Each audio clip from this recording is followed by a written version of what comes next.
watch. He beat the allegations, but and I think he will beat the allegations. Oh, boys. Breaking news. Very big breaking news. From Matt Zenitz says Arkansas starting offensive guard Patrick Kutas is set to enter the transfer portal. So if we want to go ahead and shift gears. I can't wait for the fan base to tell me why he sucks and why they wanted to replace him anyway. Yeah, let us have it. I'm going to say big ouch, and then y'all tell me why this one ain't bad. Oh, that's a very notable development. Yeah. Not the most surprising development, although I will say, I felt like Patrick Kutas. Now, look, I'm sure this came down to NIL. I'm sure he's going to get a bag somewhere. I felt like Arkansas did Patrick Kutas a solid by like properly managing his red shirt, which, by the way, Arkansas never does under Sam Pittman. They've botched like every single red shirt situation possible, but they went out of their way to try and do right by Patrick Kutas, only play him in 4 games, preserve his red shirt. You remember Pittman even made that joke early in the year where he was like, well, if I'm going to red shirt you, then, you better be coming back to play for us. And he was like, oh yeah, I'm not worried about that. Patrick Kutas, man. I mean, look, it doesn't take a rocket scientist to figure out he's going to, require a bag from wherever school he's going to play next year. He's going to be getting a bag. That's Arkansas's best offensive lineman, most talented offensive lineman. I know he only played in 4 games this year, but like that was one of the ones you really wanted to keep. And that's a tough one. But again, I know this fan base is just going to say, oh, he sucked and he's replaceable. Well, now you got to replace him. Man, we agree with that. I mean, he's their best offensive lineman. Yes, I would say he was definitely the most talented. And I mean, the numbers, sure, he graded out pretty well. I mean, he played 4 games, but I would say, yeah. I mean, going into next year, I would have viewed him higher than any of Arkansas's returning linemen for sure. Yeah, this is as far as players that you didn't want to miss out on. This was a big one. I know that guys, we had heard some rumblings and possibility of him entering into the portal. But kind of like what you tweeted out, Curtis, and talked about, it's like, Sam Pittman honoring the red shirt wishes of Patrick Kutas to be like, we're going to do this, but you got to come back now. I don't want to red shirt you for somebody else. Oh, no, I'm coming back. If we weren't live right now, I would definitely go find that clip and have it out immediately. Yeah. I mean, he couldn't preserve the red shirt of Charlie Collins, couldn't preserve the red shirt of Summon Bridges, couldn't preserve the red shirt of Tevis Metcalf, but he preserved Patrick Kutas just so Ole Miss will get him for an extra year. Yeah. I mean, yeah, exactly. That's a tough one. I wonder if who else did he say? Oh yeah, Miguel Mitchell was the other one. He said before the Missouri game, like, if we'll play him if we have to, but he wants a red shirt, and we'd like to accommodate that for him. So he didn't play. Is that going to be a situation where he's out of here too? Just giving him an extra year somewhere else. That's a tough one, man. Kutas is good. He's very good. That's going to be a tough one to replace. And again, we're doing the thing where you want to retain your best players. When you don't do that, can you go out there and replace a guy? Sure, but you want to add to the talent that you have. So it makes it even more difficult for Arkansas now. And I'm not sure if you're going to be able to go out in the portal and get a dude as good and as talented as Patrick Kutas. I don't know that you will. They'll go get somebody. Like, we can play the game now. What's the most important position for Arkansas to tackle in the transfer portal? Well, offensive line's higher on that list now all of a sudden. But it's what I will agree with people who might say some things is that it's going to be easier to replace what you lost in Satania than it is Patrick Kutas. This is a tough one. Yeah. Also, just for the record, Patrick Kutas, quite literally Arkansas's highest graded offensive lineman this year at 71.0 overall, which is like 71.0 doesn't sound like a high one, but for offensive guards, like, it's really hard to generate a high grade. I believe he didn't have enough to be qualified, but he was basically a top 15 to 20 SEC guard, which, every team has 2. So, whatever. Yeah. He was Arkansas's highest graded guy. He was also like, I felt like on Arkansas's offensive line, I've always said this, like, they just don't have guys that are going to play in the NFL. I feel like he was the one guy on Arkansas's offensive line that had a chance to play in the NFL. And he probably will play in the NFL. It just will not be representing the Arkansas Razorbacks. Man, that's a tough blow. That's a tough blow there. Guys, I think I have the clip. I think I do, of him talking about redshirt. We're going to play this for about 2 seconds, and then we'll find out. So we'll see. But this was Sam Pittman a few weeks ago. You mentioned last week that you would like to redshirt Kutas if possible, but as well as he played on Saturday, I mean, how do you have a plan for that? How does that work? I have a plan to play him 4 games. So we're going to try to play him on Saturday, and that'll be 2. and then we'll try to figure that out. But the deal that we talked about was he wanted a red shirt, and I said, hey, now we ain't trying to red shirt you for somebody else, And I said, no, coach, I would never, I'm a Hog. I want to be here, but I also, he kind of lost that freshman year in special team. Didn't lose it, but it was special team. Didn't play a lot of offensive line. This would be our way of getting that back. But we're going to play him Saturday. How about that? And then we have 2 more opportunities to figure out 2 out of 3. I love Pittman acknowledging that he botched his red shirt his freshman year, because he's another one of those guys that they played all 12 games as a true freshman on field goal block.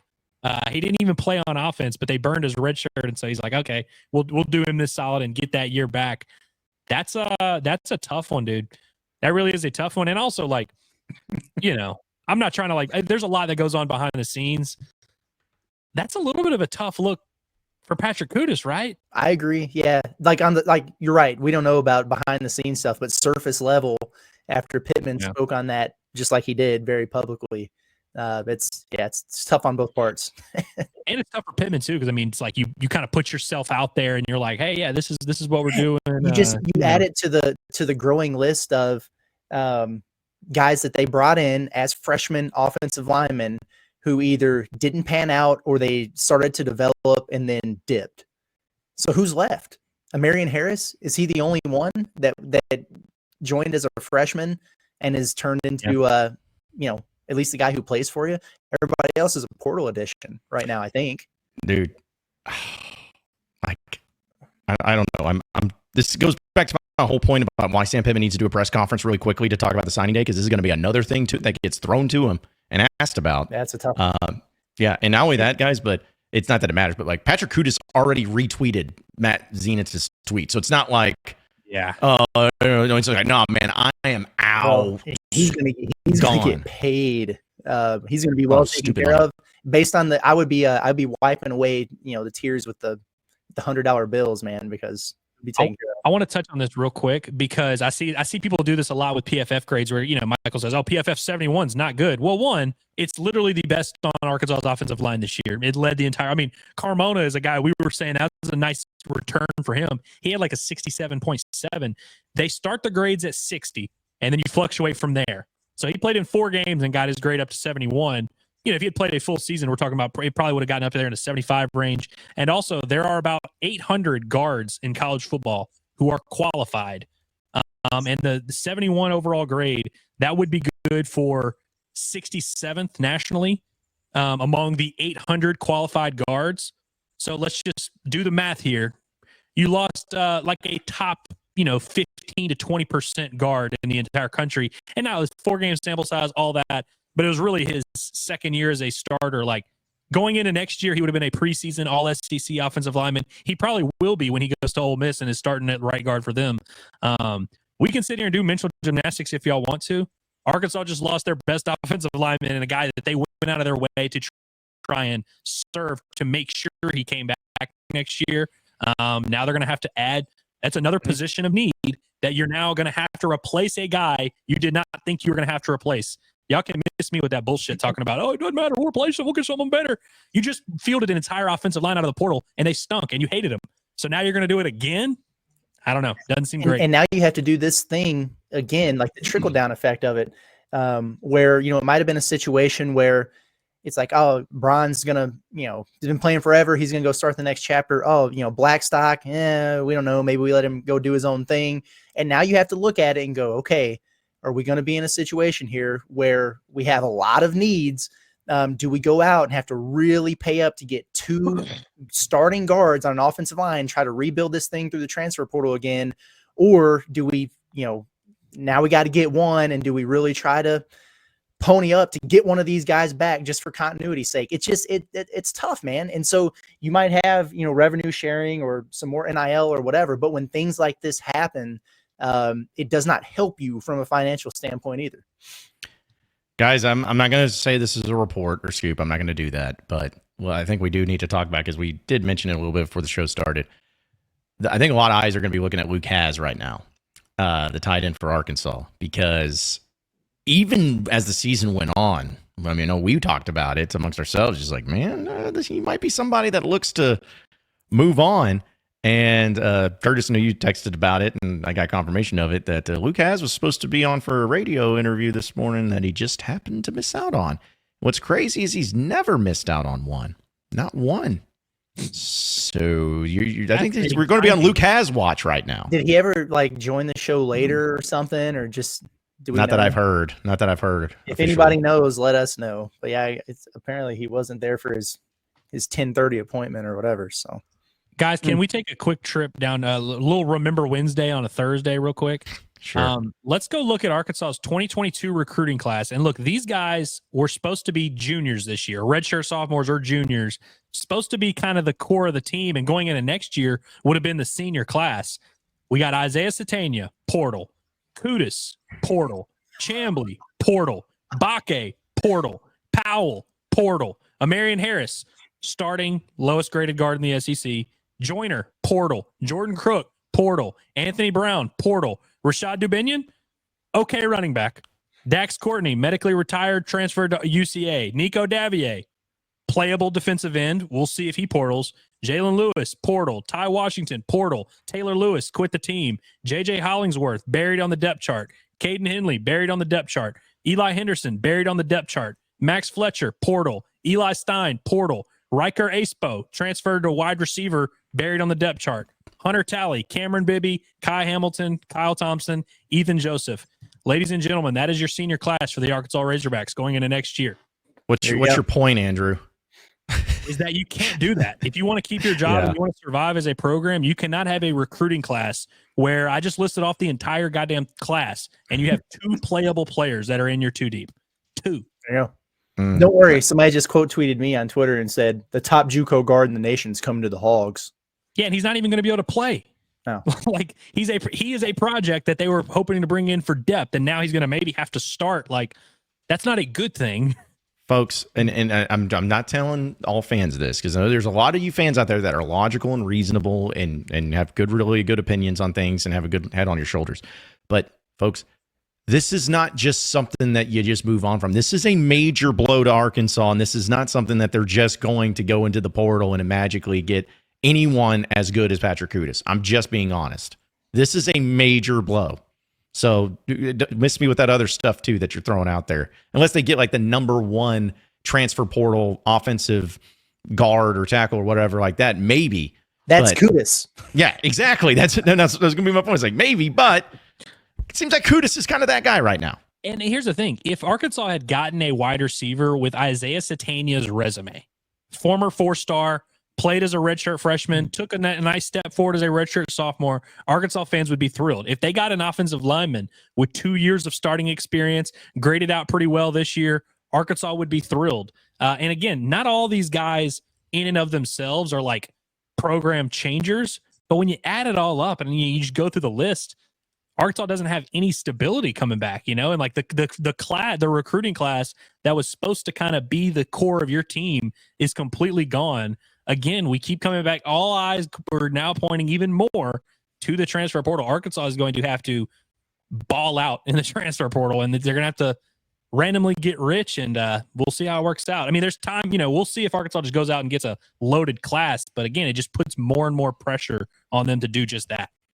Guys, at this rate, whenever we do get to hear from Sam Pittman, no one's going to ask him any questions about the high school class. It's just going to end up being straight up, hey, what's the situation with Kutas? Hey, what's the situation with Satania? Hey, what's the situation with this guy? Because I don't think they're done yet. There might be some other ones.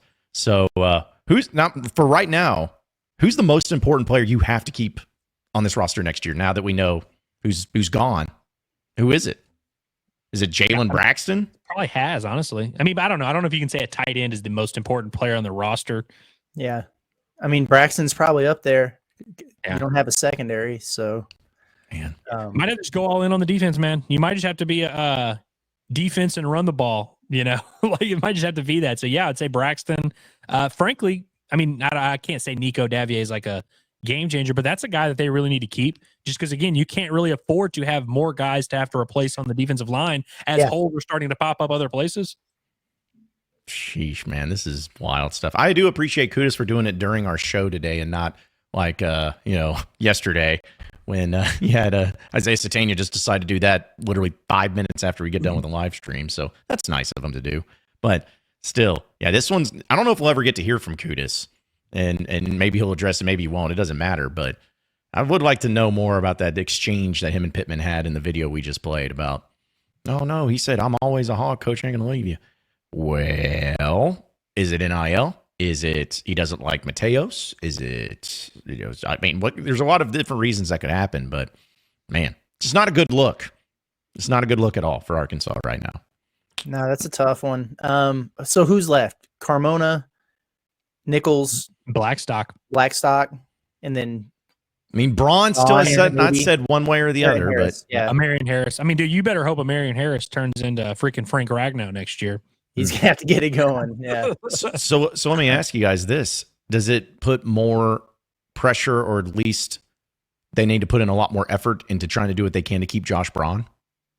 Like, does that, whether it's up in his ante or whatever it is? I would. Like, I mean, if I already have to go out and replace a really good starting offensive lineman in the SEC, I don't want to have to do it twice. Right. Like Braun's not, again, like he's not a superstar, but you were talking about it yesterday with guys, John, who can just like get the job done. And sometimes that's what you need. And I think he qualifies as one of those guys. So. And again, like, whether it's Sori, Satania, Kutas, whoever, again, it's not even about how good they are. It's just someone you would like to have that you don't have to replace. I mean, when you have a roster full of 100 and you've got 22 starters on each side of the ball, having a returning starter is a big deal. You would like to do that. And so, I mean, back in the day, you remember when we used to, that would be how we determine who's going to be good in the fall. How many returning starters do you have? And I get that the world has changed a lot since then. And I know everybody's just saying, oh, we'll just get someone out of the portal. As the minutes go by, you're adding on to what you have to get in the portal. It's this ain't good. This is a bad development for the Arkansas Razorbacks. I don't care what mental gymnastics the fan base wants to do. It is funny though, because I'm not saying it'll happen, but it would be kind of funny if Kutas just came back. You've seen having players enter in the portal. They're like, I actually want to come back to Arkansas. I mean, look, there's always room for that kind of stuff. A bag drop is valuable, as we've learned over the years. And Arkansas is going to have to drop a few if they want to keep this roster intact. Man, crazy, crazy, crazy times. And it ain't done yet, folks. It ain't done yet. It's just going to be mad. In fact, I'm looking at it right now. None of it's Arkansas guys, but just like the guys that we follow on social media, like Matt Zenitz, like you talked about, Curtis, or forget the other guy that I have my noties turned on for, the On3 dude. Hayes Fawcett. Yes, Hayes Fawcett. Thank you. He does a good job. Yeah. Like, I mean, they are just right now tweeting craziness. Just right now, just nonstop. Like, this player's transferred, this player's entered the portal, just nonstop. So, yeah, there's going to be plenty of options out there to add bodies, but man, the portal hasn't even opened yet. Yes. When does it open officially? Monday, I think. Yeah, Monday the 9th. Yeah. I guess you want to get ahead of it a little bit. I also think, I've always felt like with NIL, you can always tell by how good your NIL is, and one of the best examples of it is the keeping your best players. Well, Arkansas has not really done a good job of that right now, keeping their best players. If Has enters into the portal, man, if him and or Braxton enter in, it's going to be and Russell. Just maybe they're prioritizing, and they were like, we got to get Cam Ball and Sori back here, and that's our pot for return. I'll tell you another guy that Arkansas really needs to keep, and I'm skeptical that they are going to be able to. Brad Spence. We've been raving about this linebacker group and how they've somehow been able to manage it all or whatever. That's another guy, and that Brad Spence is one of the few guys on the roster. You recruited out of high school. You've developed him at your own rate. You've turned him into an SEC player. You would like to be the team that reaps the benefit of it. Losing him would just be another tough blow. And I mean, there's not that many players returning on this roster that you feel good about. But yeah, pretty much all these guys that we've listed, like Arkansas really needs to hunker down. You cannot keep letting these teams in the SEC just pick your roster apart. Yeah, for sure. And that's the thing with Spence is I didn't realize that Steven Dix still had eligibility. It kind of comes down to me the same way I felt about the quarterbacks, right? Where it's like, okay, I have a hard time believing both of those guys are going to come back. I think they're both guys who certainly feel like they should be starting and getting a bulk of the snaps in the SEC alongside Sori. Well, they both aren't going to get that unless they really start playing three linebackers more. So, something to be said there. Can you keep both of them? You're gonna have to pay up. Arkansas is going to be running a 2-4-5 next year up front with the D line, the linebackers. Maybe they can play 5 linebackers with Tavion Wallace in there. Just bummed I can't refer to him as Coot anymore. I like just saying that. Kutas. Be good to get Coot back. Yeah, man. We can't do that anymore. It's over. By the way, I want to share a Patrick Kutas story. He was at our launch party back in the day for our previous company, and I offered him a drink. And at the time, did not realize he was under 21. And he was very polite, and he was like, you know what, I can't do that. Just gotta be honest with you, man. Cannot have a drink with you. So shout out to Patrick Kutas. Turned me down for a drink. He thought I was a narc that was gonna snitch on him, but wish I'd gotten that drink with him. Sometimes you forget that dudes who are 6'6", 320 pounds are still kids. Although I will say, Patrick Kutas is funny because like his face looks like a 19-year-old. Like he looks like a child in the face. Body not looking like a 19-year-old. It's interesting, but yeah, it is. I did kind of forget. And plus, Josh Braun is like 33, so it's like Yeah. Well, him and Addison Nichols. Like, remember Nichols had the wooden bow tie that he wore to the launch party. But yeah, I think when he cut his hair used to be long. When he cut his hair to long, he looked even younger. Yeah, he looked even younger. It was just crazy. But yeah, man, it's unfortunate.